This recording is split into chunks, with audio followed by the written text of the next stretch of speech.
sekolah penggerak adalah sekolah di mana murid-murid secara kognitif dan karakter dimerdekakan untuk mencapai visi profil pelajar Pancasila untuk peningkatan SDM Indonesia. Corong Edukasi, Pusat Informasi Pendidikan terupdate. Assalamualaikum warahmatullahi wabarakatuh. Pertama saya mengucapkan terima kasih atas kesempatan untuk bisa meluncurkan Merdeka Belajar episode ke-7, program sekolah penggerak, suatu program yang sangat penting bagi di dalam hati semua pemimpin-pemimpin di dalam Kemendikbud. Dan setelah merumuskan rencana ini hampir setahun, kita akhirnya alhamdulillah bisa meluncurkan acara ini. Jadi kita akan masuk dalam presentasinya langsung. Visi kita sebenarnya cara paling mudah untuk menjelaskan visi daripada reformasi pendidikan di Indonesia itu adalah profil pelajar Pancasila. Kita tidak mungkin bisa menjelaskan dengan cara lebih baik apa yang kita inginkan untuk sistem pendidikan kita daripada ciri-ciri, profil-profil daripada manusia yang kita inginkan pada saat mereka keluar dari sistem pendidikan kita. Jadi sistem pendidikan kita ini akan berancang-ancang kepada 6 profil pelajar Pancasila ini, yaitu spiritualitas atau keimanan bertakwa kepada Tuhan Yang Maha Esa dan berakhlak mulia. Ini adalah spiritualitas dan moralitas. Kedua adalah berkebinekaan global. Ini adalah kebinekaan, mencintai keberagaman, mempunyai berbagai macam sudut pandang, mencintai perbedaan pendapat, dan punya perspektif global, karena masa depan kita adalah global, dan di level apapun di masyarakat, semua di masa depan kita, kompetisi kita pun akan global. Ketiga adalah bergotong royong, kemampuan bekerja dalam tim, kemampuan saling membantu, kemampuan berempati, karena tidak akan ada aktivitas apapun di bidang ekonomi atau di bidang apapun di masa depan yang tidak membutuhkan kerjasama yang kolaboratif dan yang produktif. Keempat adalah kreativitas atau kemampuan berpikir dengan perspektif-perspektif berbeda, kemampuan untuk menyelesaikan masalah permasalahan yang mungkin belum pernah terlihat, dan kemampuan dan keberanian untuk melakukan inovasi. Dan yang kelima adalah bernalar kritis, kemampuan memecahkan masalah, kemampuan kemampuan untuk bisa menggunakan apa yang kita tahu untuk memecahkan masalah-masalah yang belum kita ketahui, yang belum kita selesaikan. Ini adalah kemampuan bernalar kritis, kemampuan memproses informasi secara kritis. Tidak dimakan saja itu informasi, tapi juga di-challenge, diproses, dan diciptakan untuk menyelesaikan masalah-masalah yang pragmatis dan masalah-masalah yang ada di dunia kita sebagai individu dan sebagai bangsa. Dan tentunya yang terakhir adalah kemandirian atau kemampuan untuk mendorong diri sendiri, kemampuan untuk membuat keputusan sendiri, dan kemampuan untuk menjadi pembelajar sepanjang hayat. Continuous learning seumur hidupnya. Ini adalah goal kita. Kita tidak mungkin bisa mencapai profil pelajar Pancasila ini kalau kita tidak melakukan transformasi unit pendidikan kita. Inilah yang kita maksudkan dengan sekolah penggerak. Sekolah penggerak adalah yang duluan, maju dulu, melakukan transformasi. Karena kita tidak bisa serentak melakukannya sama seluruh sekolah di Indonesia, tapi harapannya kita nanti ke depan semua sekolah menjadi sekolah penggerak. Jadi ini adalah awal daripada perjalanan 10-15 tahun ke depan untuk mencapai sampai semua sekolah menjadi sekolah penggerak. Ya, dan ini adalah transformasi yang holistik. Berikut. Ya, sekolah penggerak itu adalah katalis. Ya, sekolah penggerak adalah sekolah yang berfokus kepada pengembangan hasil belajar siswa secara holistik. Ini mungkin bagi banyak orang merasa ini sesuatu yang sangat jelas gitu, bahwa hasil belajar, berfokus kepada pengembangan hasil belajar itu harusnya menjadi tugas dari unit pendidikan. Tapi kenyataannya banyak sekali sekolah-sekolah kita belum melakukan transformasi paradigma ini.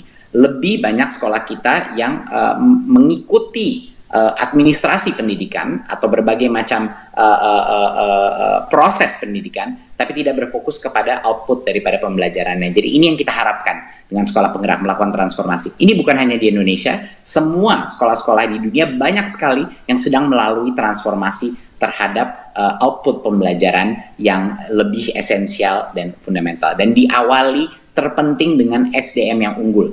Ini tidak ada substitusinya. Semua transformasi pendidikan ujung-ujungnya adalah kualitas guru dan kualitas kepemimpinan sekolah, yaitu kepala sekolah dan guru-gurunya.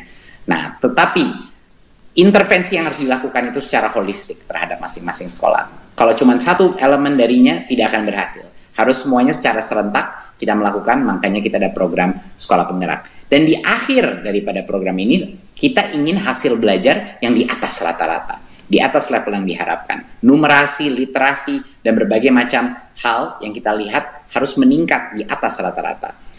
Kita ingin lingkungan belajar yang aman, nyaman bagi siswa-siswi kita, inklusif dan menyenangkan. Ini menyenangkan mungkin yang paling penting ini. Karena kalau anak-anak kita tidak merasa senang dalam sekolah, pembelajaran akan terkorbankan. Kita tidak bisa menemukan optimalisasi antara pembelajaran jika anak-anak tidak merasa senang di dalam kelas, merasa mereka tidak berpartisipasi.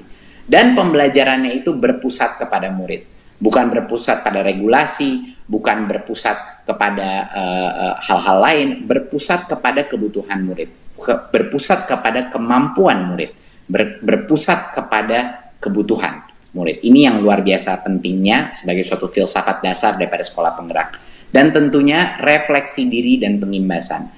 Perencanaan dan iterasi yang dilakukan guru-guru dengan kepala sekolahnya adalah basis daripada transformasi perubahan pembelajaran. Kita ingin melihat guru-guru melakukan refleksi, guru-guru ngobrol sama guru-guru dari kelas lain untuk bekerja sama, berkolaborasi sebagai tim. Karena pendidikan itu adalah sport yang team-based sport, di mana guru-guru harus bekerja sama dengan kepala sekolah sebagai coachnya, ini kepala sekolah, untuk bisa menemukan inovasi-inovasi dan selalu mengetes apakah ini berhasil yang kita lakukan dengan murid kita.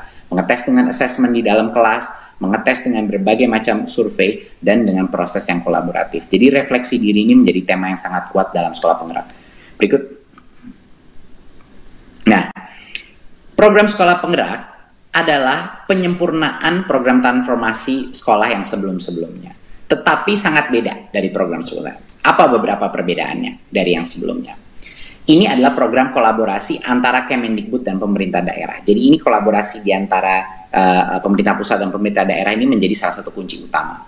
Kedua, intervensi ini dilakukan secara holistik. Ini bukan hanya intervensi misalnya dari sisi kurikulum atau proses belajar, bukan hanya intervensi pelatihan guru aja, bukan dari intervensi kita menyerang literasi saja, bukan hanya intervensi kita berikan mungkin laptop atau barang-barang digital, bukan. Ini adalah satu program paket yang holistik, mulai dari SDM, proses pembelajaran, perencanaan belajar, penggunaan teknologi, dan juga pendampingan pemerintah daerah. Jadi benar-benar semua variabel ini dikeroyok untuk melakukan transformasi budaya sekolah ini.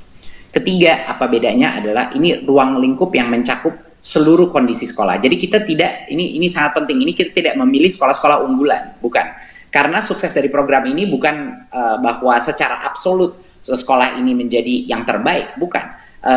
Kunci daripada program ini adalah perubahan atau delta dari perubahan yang terlihat nanti dari numerasi, literasi, budaya proses belajar, dan lain-lain, mengikuti kriteria-kriteria yang sangat mirip dengan asesmen nasional kita, ya. Tapi kita ingin melihat perubahan, kemajuan ke tahap yang berikutnya. Jadi kita akan memilih berbagai macam jenis sekolah yang dalam fase-fasenya tersendiri. Nanti akan saya jelaskan. Jadi ini bukan sekolah unggul, ya, bukan sekolah unggul. Ini adalah sekolah di mana kita akan melakukan transformasi dari level apapun sekolah itu awalnya. Dan pendampingan ini bukan pendampingan jangka pendek, 3 bulan, 6 bulan, habis itu dilepas, bukan. Ini adalah pendampingan yang melekat dengan sekolah ini selama 3 tahun ajaran. Dan ini adalah waktu minimum bagi kami menurut research di dunia. Ini adalah waktu minimum untuk benar-benar bisa merubah budaya pembelajaran di dalam sekolah tersebut. Dan program ini terintegrasi dengan ekosistem.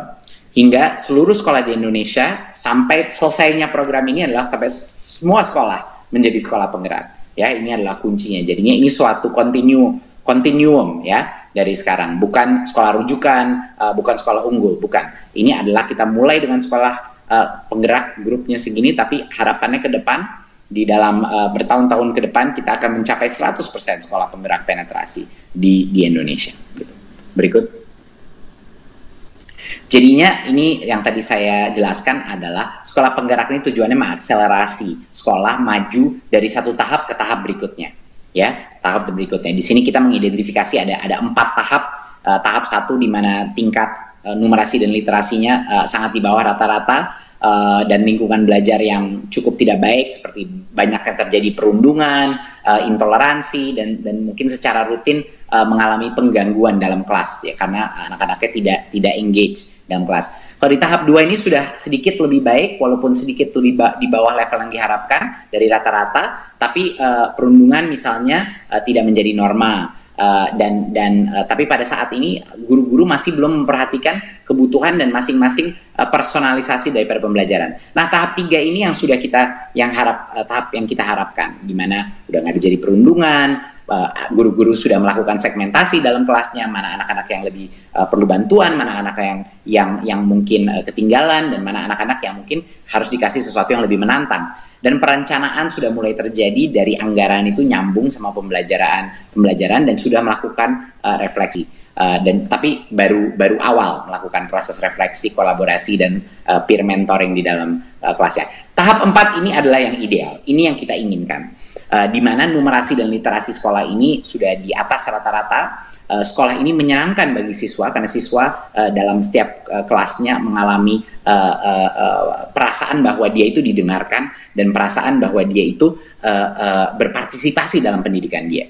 Jadi bukan hanya diberikan informasi, tapi dia juga menjadi kontributor daripada pembelajaran dia, dan dia punya suatu kemerdekaan untuk berkontribusi dalam pendidikan dia. Ini adalah sekolah yang berpusat kepada murid, dan perencanaan program itu sudah nyambung secara seamless dengan penganggarannya, dan refleksi guru dan perbaikan pembelajaran itu terus terjadi secara konsisten di dalam kelas. Ya, di dalam kelas, antara kelas, bahkan antara sekolah pun sudah mulai terjadi. Biasa di tahap 4 ini dia sudah mempunyai suatu community, suatu komunitas daripada sekolah-sekolah lain di mana mereka berinteraksi. Dan guru dan kepala sekolahnya melakukan pengimbasan secara berkala yang intensif juga. Jadi ini adalah harapan kita mencapai tahap 4 ini untuk semua sekolah, tapi kita akan memilih sekolah-sekolah yang mulainya di tahap 1. Kita akan memilih sekolah-sekolah mulai di tahap 2 dan tahap 3. Jadi sekali lagi, ini bukan sekolah unggul atau sekolah yang rujukan, kita tidak akan melakukan itu, karena yang terpenting buat kita adalah deltanya, perubahannya yang terjadi. Jadi kita sebenarnya ingin sekolah-sekolah penggerak yang mungkin mulainya dari tahap yang lebih rendah, agar untuk bisa melihat perubahan yang substansial. Berikut. Jadi, seperti yang saya bilang tadi, ini bukan sekolah unggulan. Sekali lagi, kita tidak akan mengubah input sama sekali. Jadi, bukan kita pilih sekolah di mana sosioekonominya lebih tinggi, tiba-tiba. Enggak. Kita akan memilih suatu range daripada sekolah-sekolah di mana tingkat level ekonomi siswanya itu sangat variatif. Ya, sangat variatif. Jadi, kita bukannya mengubah input. Karena kalau kita mengubah input, itu namanya bukan program transformasi, itu kita menggunakan ya memang anak-anak yang punya tingkat literasi lebih tinggi yang masuk dalam sekolah itu. Jadinya kita tidak akan mengubah misalnya input anak yang masuk ke dalam sekolah itu atau apa, itu harus kita kontrol sebagai suatu variabel, sama seperti PBDB yang sudah ada sekarang. Jadi tidak boleh ada pemilihan siswa yang berbeda dari normal gitu, dan ini adalah bukan suatu perubahan yang kita lakukan, misalnya kita memberikan sarana prasarana yang super canggih, semuanya yang bagus, bukan. Fokusnya ini bukan pada sarana fisik sebenarnya. Fokus daripada perubahan sekolah penggerak itu adalah perubahan proses pembelajaran. Perubahan proses bagaimana caranya murid-murid dan guru berinteraksi, perubahan proses gimana cara guru dan guru berinteraksi, perubahan proses gimana cara kepala sekolah dan para guru berinteraksi, dan bagaimana mereka berinteraksi juga dengan orang tua. Karena fokusnya jadi sebenarnya sekolah penggerak ini, kenapa kita membutuhkan anggaran untuk sekolah penggerak ini? Kebanyakan dari anggaran itu akan dikeluarkan untuk peningkatan kapasitas SDM-nya, pendampingan si kepala sekolah, pendampingan para guru-guru kelas di dalam sekolah penggerak, membantu membuat komunitas daripada praktisi di sekitarnya di mana guru-guru itu bisa belajar, dan juga tentunya untuk membantu dengan berbagai macam aplikasi-aplikasi yang akan memudahkan guru untuk melakukan peningkatan pembelajaran. Berikut. Jadi ada 5 intervensi yang saling terkait, dan satu ini keluar, semuanya bisa tidak efektif. Jadi ini benar-benar membutuhkan 5 intervensi ini sekaligus harus dikeroyok, karena kalau tidak akan ada dampak-dampak yang kita tidak inginkan gitu. Apa itu 5 intervensi yang kita butuhkan sekaligus? Yang satu adalah tentunya penguatan SDM sekolahnya sendiri, penguatan kepala sekolah, pengawas sekolah, Bahkan pengawasnya pun termasuk penilik dan guru. Ini melalui program pelatihan dan pendampingan intensif, coaching one to one ya. Ini adalah coaching yang intensif dengan pelatih ahli yang akan disediakan oleh Kemdikbud. Bahkan pelatih-pelatih ahlinya pun akan belajar dari pelatih-pelatih ahli lainnya ya. Jadi bukan hanya belajar dari kementerian, tapi belajar dari sesama pelatih di dalam proses ini. Kedua adalah pembelajaran dengan paradigma baru. Disinilah kita akan berorientasi kepada penguatan kompetensi, bukan hanya informasi, tapi penguatan kompetensi. Seperti tadi saya ingatkan, profil pelajar Pancasila ada 6 profil tersebut. Penguatan kompetensi tersebut adalah menjadi yang terpenting. Bagaimana, dan juga jangan lupa pengembangan karakter yang berasal daripada 6 profil tadi pelajar Pancasila itu juga akan kita tanamkan, terutama nilai-nilai Pancasila, karena ini dampaknya sangat positif kepada pengembangan kognitif juga. Jika anak-anak itu mempunyai identitas dan guru-gurunya punya karakter yang baik, moralitas yang baik, mereka juga akan mengalami pembelajaran yang lebih nyaman dan menyenangkan di dalam lingkungan sekolahnya. Ya, baik dari fleksibilitas daripada kurikulum, fleksibilitas daripada pencapaian dan penyederhanaan daripada pencapaian-pencapaiannya, sehingga ini memudahkan guru. Kemampuan untuk guru-guru untuk bisa melakukan berbagai macam segmentasi di dalam kelasnya. Ini adalah pembelajaran dengan paradigma baru. Ketiga, perencanaan berbasis data. Tanpa ada data, kita tidak bisa memperbaikinya. Apa data yang dibutuhkan sekolah? Adalah berbagai macam jenis assessment yang bisa diberikan guru kepada anak-anaknya secara berkala untuk terus bereksperimentasi dan mengetahui apa yang saya lakukan itu berhasil nggak dari sisi pembelajaran murid saya.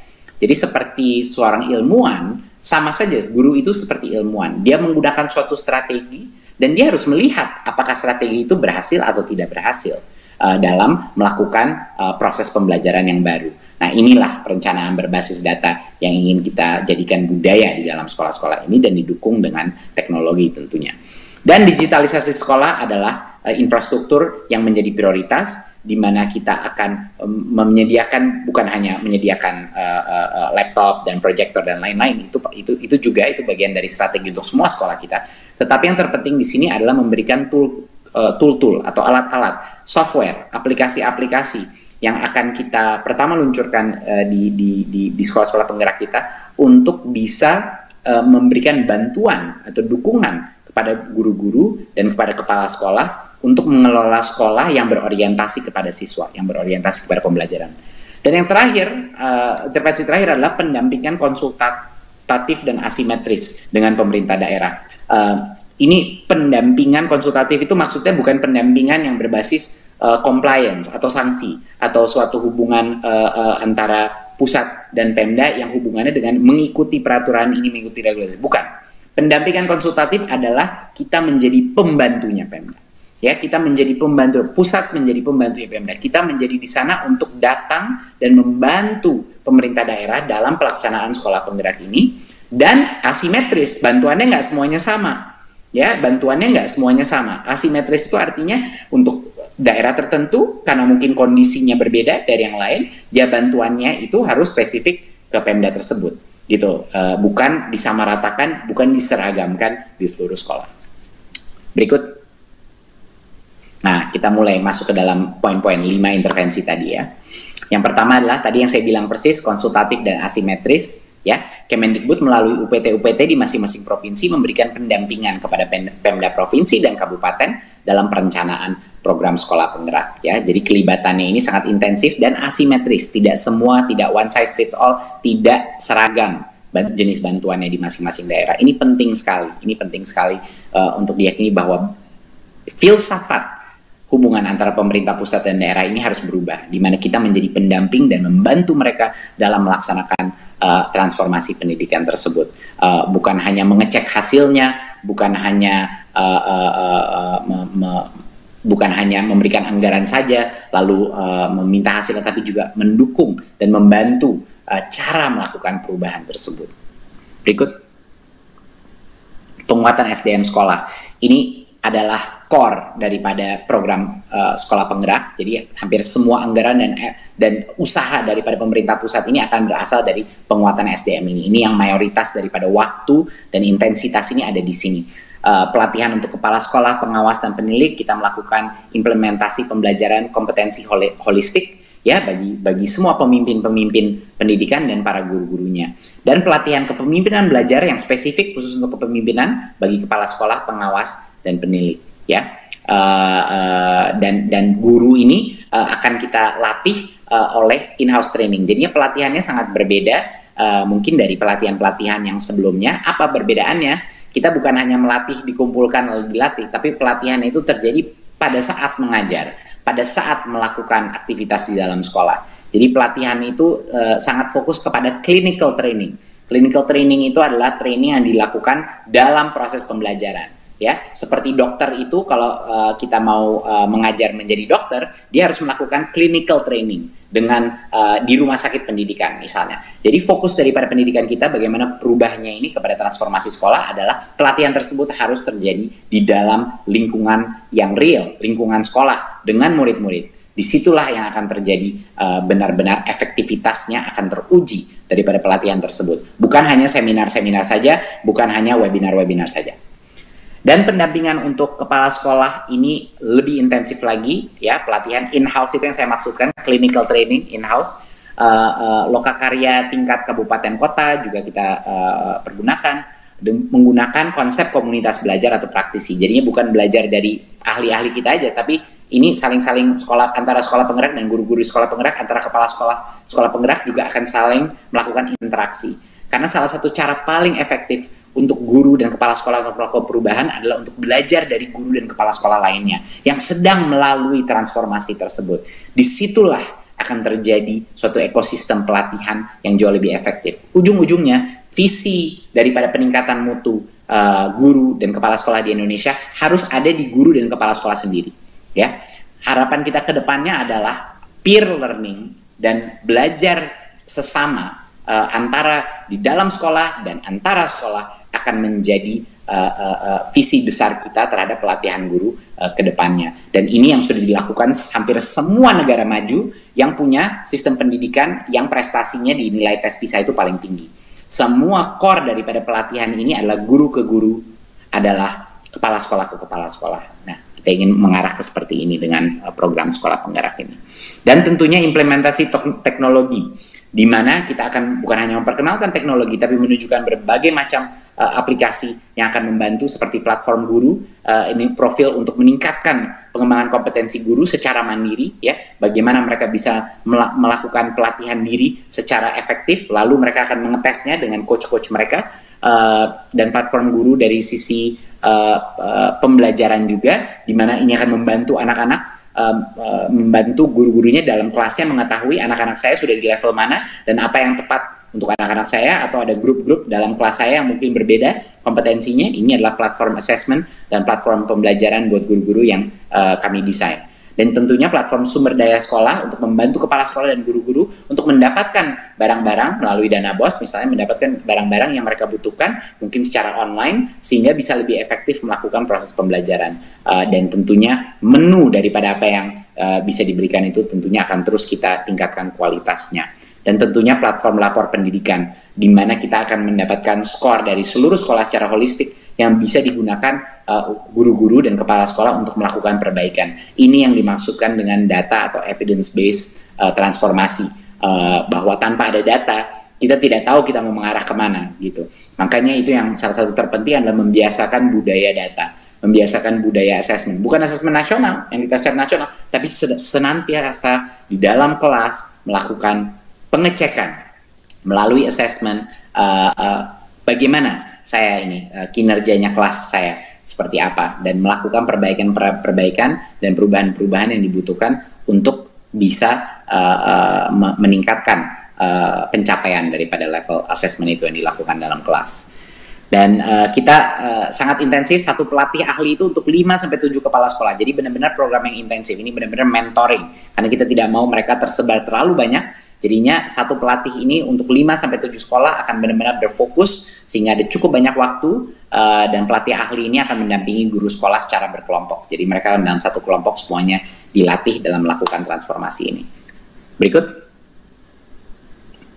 Ya, Apa yang kita maksudkan dengan pembelajaran dengan paradigma baru? Kita ada berbagai macam perubahan. Bagaimana kita mau mengajar anak-anak kita untuk menjadi kreatif, mandiri, dan bisa bergotong royong, bisa berkolaborasi. Tidak mungkin kalau mereka hanya akan duduk di dalam kelas dan menerima pembelajaran yang diberikan kepada guru. Anak-anak ini harus keluar dari bangku-bangku mereka harus mengerjakan hal-hal. Project based learning. Nah, ini adalah esensinya. Ya, yang pertama, yang itu program co-kurikuler itu adalah program-program di mana mereka akan mengerjakan project based learning, ya, berorientasi pada kembangan karakter, kemampuan dia untuk berkolaborasi dengan teman-temannya dia, kemampuan untuk memecahkan masalah di dunia nyata. Jadi ini yang benar-benar akan melibatkan masyarakat sekitarnya dia, dan di mana di sini ada berbagai macam kesempatan untuk memasukkan muatan lokal pun di dalam sini. Esensi daripada program co-kurikuler adalah memberikan kesempatan untuk anak-anak melatih yang tadi 3 profil itu. Profil pembelajaran Pancasila, kreativitas, kemampuan bergotong royong, dan juga kemampuan dia untuk spiritualitas dan moralitasnya meningkat. Dan kita tidak bisa melakukan itu hanya di dalam ruang kelas. Anak-anak harus bekerja sama, berkolaborasi untuk menciptakan portfolio pekerjaan, tapi secara kelompok gitu, dibina dengan guru-gurunya dia. Dan tentunya pembelajaran yang terdiferensiasi. Sekarang satu makanan untuk semua murid, ya, satu menu untuk semua murid. Itu yang sering terjadi di sekolah-sekolah kita. Dengan adanya program intrakurikuler, pembelajaran itu menjadi terdiferensiasi, ya, di mana kita bisa melakukan, misalnya ada guru yang akan mengecek ternyata mereka ketinggalan di numerasi mungkin 1-2 tahun sebelumnya, nggak apa-apa, dia bisa balik 1-2 tahun sebelumnya untuk bisa mengejar anak-anak ketertinggalan tersebut. Karena kalau dia terus aja melalui di level itu, anak-anak itu akan kewalahan dan mulai akan putus asa dengan kesulitannya. Sama juga kalau ternyata dia mengetahui bahwa banyak sekali grup dari anak-anak di kelas dia yang sudah jauh di atas level yang lain. Nah, anak-anak itu harus juga diberikan sesuatu yang lebih merangsang intelektualitas dia. Jadi ini adalah yang dimasukkan terdiferensiasi. Capaian pembelajaran yang disederhanakan. Kita sering sekali mendengar juga banyak sekali guru-guru yang suka bingung melihat apa sebenarnya standar pencapaian yang dibutuhkan mengikuti kurikulum kita. Jadi ini yang penyederhanaan kurikulum, penyederhanaan standar pencapaian itu akan menjadi fokus di dalam sekolah-sekolah penggerak ini. Dan siswa memiliki cukup waktu untuk mendalami konsep dan menguatkan kompetensi. Bukannya kejar tayang, semuanya harus diselesaikan, tapi fokus kepada yang esensial dan diberikan cukup waktu untuk mendalami. Dan juga jangan lupa memberikan guru cukup waktu untuk bisa melakukan refleksi. Bukan semua waktunya habis untuk mengajar, waktunya penuh waktu untuk berkolaborasi dan mendapatkan mentoring daripada guru-guru lainnya untuk memecahkan masalah-masalah, mendiskusikan dengan guru-guru dari kelas lain, bagaimana menghandle anak-anak yang ketinggalan, memberikan cukup waktu untuk guru. Dan guru leluasa untuk memilih perangkat ajar yang sesuai kebutuhan. Berikut. Perencanaan berbasis data seperti yang saya bilang tadi, kita ada laporan potret kondisi mutu pendidikan dengan berbagai macam rekomendasi yang sudah secara digital disistemize. Ini memberikan bahan-bahan untuk melakukan refleksi diri. Refleksi itu menjadi perencanaan yang baru, lalu perencanaan itu akan dibimbing oleh pendamping-pendamping kita untuk dilakukan di dalam ruang kelas, lalu balik lagi, kita melihat lagi hasil pembelajarannya. Ini adalah cycle perencanaan berbasis data. Sekolah-sekolah di negara-negara maju dengan tingkat numerasi dan literasi tertinggi, semuanya melakukan ini secara otomatis di dalam ruang kelasnya dia, antara ruang kelas dan secara satu unit dalam unit pendidikannya melakukan ini tanpa harus disuruh. Ini sudah menjadi iterasi yang terus berlangsung di dalam setiap mata pelajaran, dalam setiap kelas, di dalam setiap departemen sampai di tingkat sekolah pun.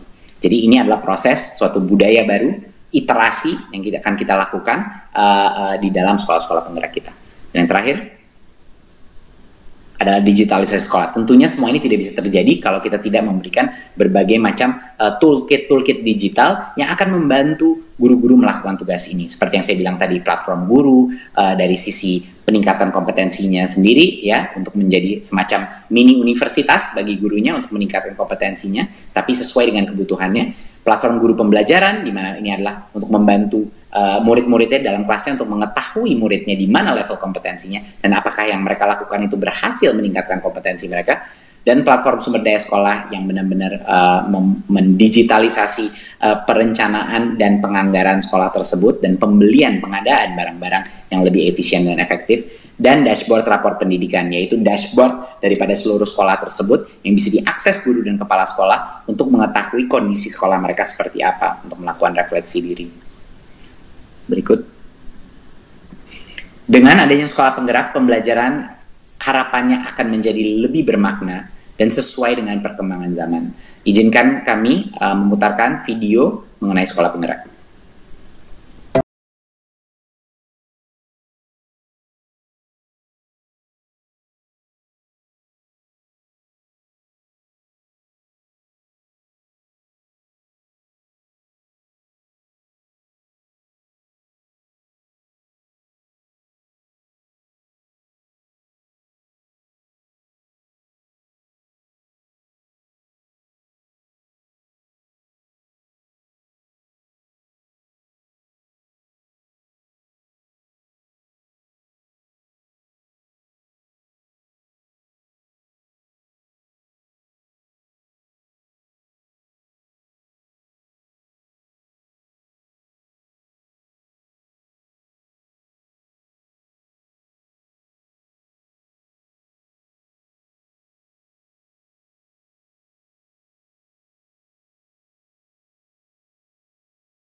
Jadi program sekolah penggerak ini akan mempercepat peningkatan mutu pendidikan di daerah. Sekolah-sekolah penggerak ini harapannya ke depannya akan menjadi klinik-klinik bagi sekolah-sekolah di sekitarnya untuk datang dan melakukan mentoring dan peer learning dengan guru-guru lainnya. Karena seperti yang kita tahu, transformasi di semua daerah itu sangat penting adanya tempat-tempat berkonsultasi dan mendapatkan pembelajaran dengan budayanya masing-masing, di dalam desanya masing-masing, di dalam kecamatannya masing-masing, sehingga mereka itu lebih terinspirasi untuk melakukan perubahan. Jadi efek multiplier-nya ini adalah sekolah penggerak ini akan nanti bisa mementor sekolah-sekolah di sekitarnya dia untuk meningkatkan kemampuannya, dan nanti juga akan diberikan resource atau sumber daya untuk bisa membantu sekolah-sekolah di sekitarnya.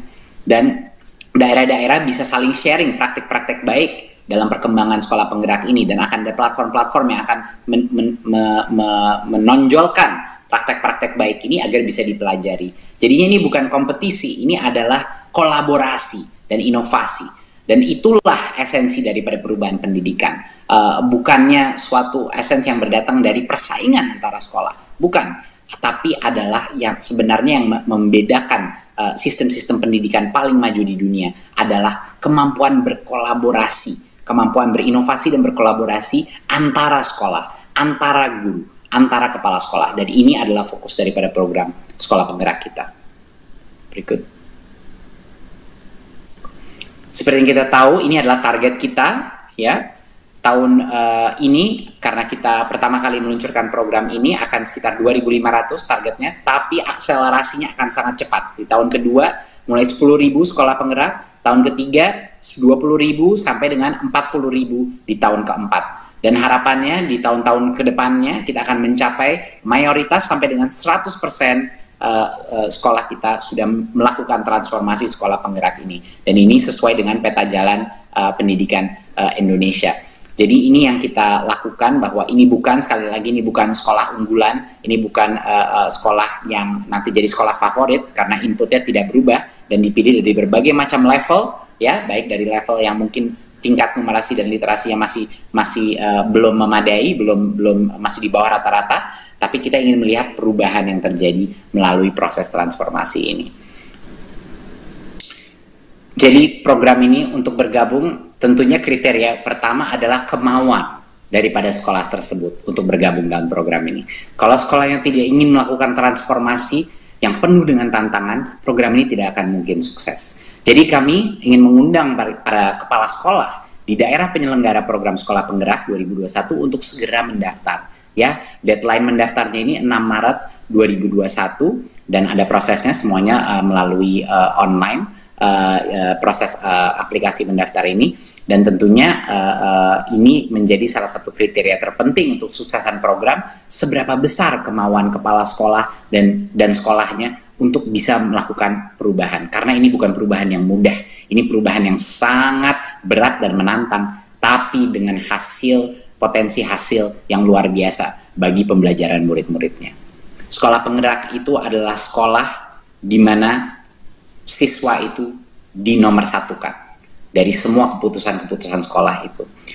Sekolah Penggerak adalah sekolah yang memprioritaskan anggarannya terhadap benar-benar peningkatan mutu pembelajaran dan mutu pengajaran.